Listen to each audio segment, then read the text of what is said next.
So, the movie I picked for this project is Back to the Future.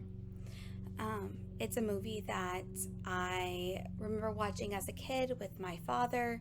It's one that I remember enjoying a lot, liking those science fiction elements in it, while also enjoying the story that it tells. So I picked a quote that kind of, to me, encompasses the whole movie, and it is roads. Where we're going, we don't need roads. This is said at the beginning of the movie and at the end by Doc Brown, who is a pivotal character in the story. So I've included the trailer for Back to the Future. I'm going to go ahead and play it at this time.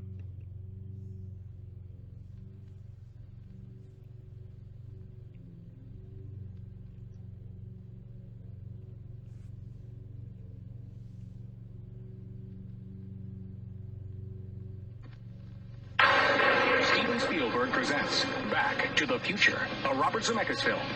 Marty leads an ordinary life. No McFly ever amounted to anything in the history of Hill Valley. Well, history is going to change. And 1985 is not his year. But Dr. Brown is about to change all that. Are you telling me that you built a time machine? What, a DeLorean? He's sending Marty 30 years back in time. It's a flying saucer from outer space! Now, he's trapped in the past. It's got to be a dream. About to meet Chocolate. his future father. He's a baby tough. Wow! And he's making an impression on his mother. It's an absolute dream. And he can sleep in my room. Anything you do could have serious repercussions on future events. Now, he's got to make his mother and father fall in love. For crying out loud, I haven't even been born yet. And only Dr. Brown can help him get back to the future. Are you telling me that this sucker is nuclear? Precisely. Michael J. Fox, Whoa, this is heavy. Christopher Lloyd, There's that word again, heavy. Why are things so heavy in the future? Is there a problem with the Earth's gravitational pull? Back to the Future.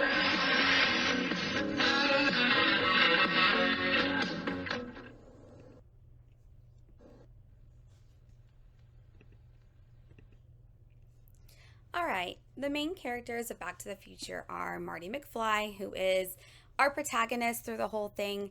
He is a young high school boy who's just trying to navigate the 80s. And he works with Dr. Dr. Brown as a apprentice of sorts, or just someone who helps him with different things. Doc Brown is also a main character. He is that mad, wacky scientist trope.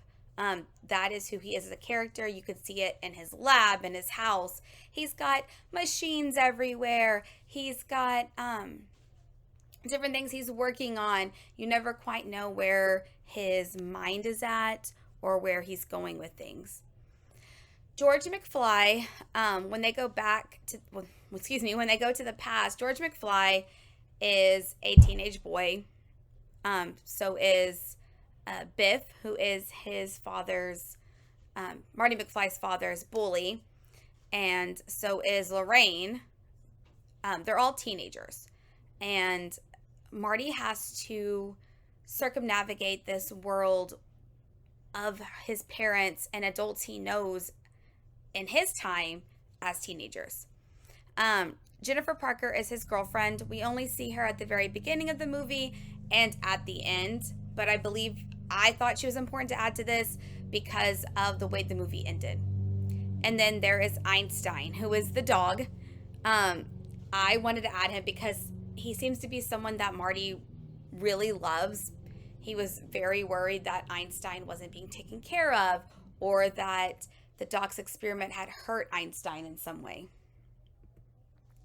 So in the beginning, the opening scene showcases a robot giving food to the dog.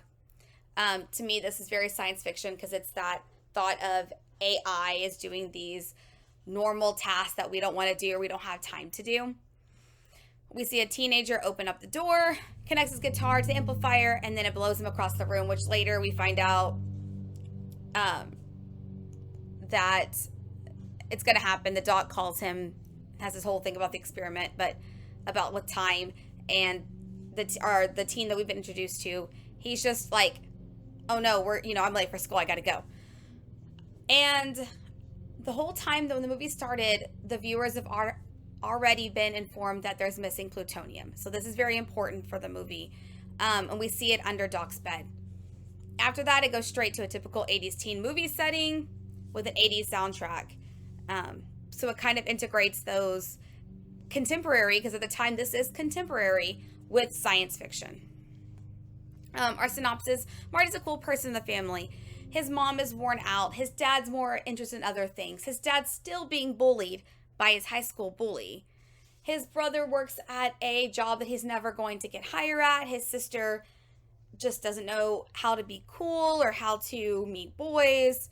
And Marty's working with Doc Brown to have this test, and they send Einstein back in time, and it can happen. So we know that these terrorists show up and are shooting at them, and Marty ends up driving off in the time machine, and he ends up back in the 50s.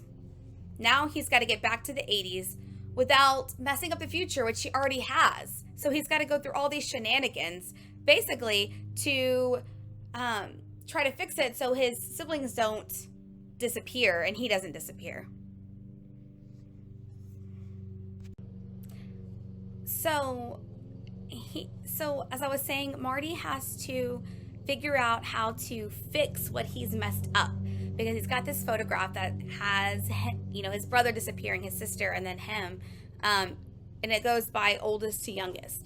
And so as he is going through these shenanigans, so at the beginning of the movie, we know that the reason why George and Lorraine end up together is because Lorraine's dad hits George with his car. Lorraine nurses him back to health, and then they end up together. When Marty goes back, Marty saves George's life. He jumps in front of the car, and thus Lorraine takes Marty in and starts getting a crush on Marty. It's kind of a little, that nod to when you mess something up in the past, like if these events didn't happen, this is not going to, XYZ doesn't happen, then we don't have the finished product. And so now Marty has to figure out, how do I fix this? What do I do to get my parents back together? And so he tries to help George become tougher. He tries to help George, not be so scared, to stand up. And Marty ends up orchestrating this whole elaborate scheme. And it backfires because of Biff, because of that bully. And so George does end up standing up to Biff, knocks him out, actually punches him when Biff is trying to take advantage of Lorraine. And that sets in motion a whole different future. The kids still exist. When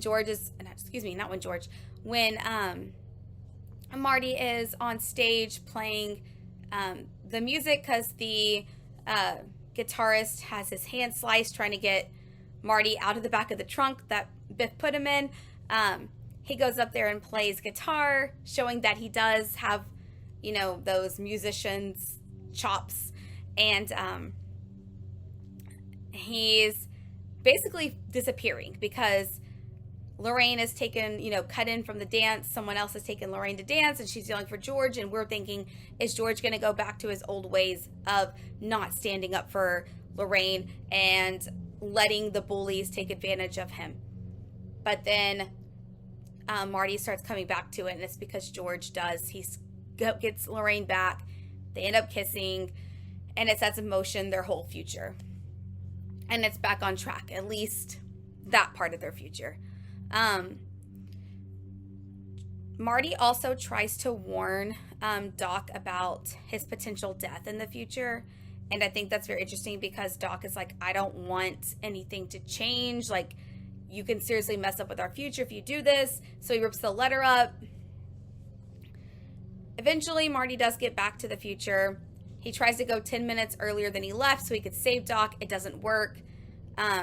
And then we see that Doc has on a bulletproof vest because he ended up taping the letter back together from Marty.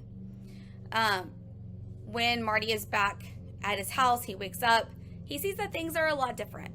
He sees that his brother has a really good job. His sister has apparently a lot of boyfriends. And his parents are deeply in love. They are spending time with each other. His dad has wrote a science fiction novel. It was all very, like, yes, he saved his future, but he also gave them all a better future by what he did. And the bully is now working as someone that waxes cars, and Marty has his own truck. So he meets up with Jennifer. He's like, she thinks something's, he fell and hit his head because he's like, I haven't seen you in so long. I'm so excited to see you. And then Doc shows up, and Doc says his famous line again about roads. Where we're going, we don't need roads, because he needs them to go to the future because Marty and Jennifer's children are causing a ruckus, which sets us up for Back to the Future too. To me, this is all very science fiction. We have obviously time travel, which is immediately science fiction. And the reason why I believe this has such a cult following is because it's easy to follow. There's nothing too out of this world crazy to believe. It still has the slight romance. It has the son trying to make sure his family is together. It has a very clear path of what happens if we mess with time. And so I think all of that is themes that we see in a lot of science fiction.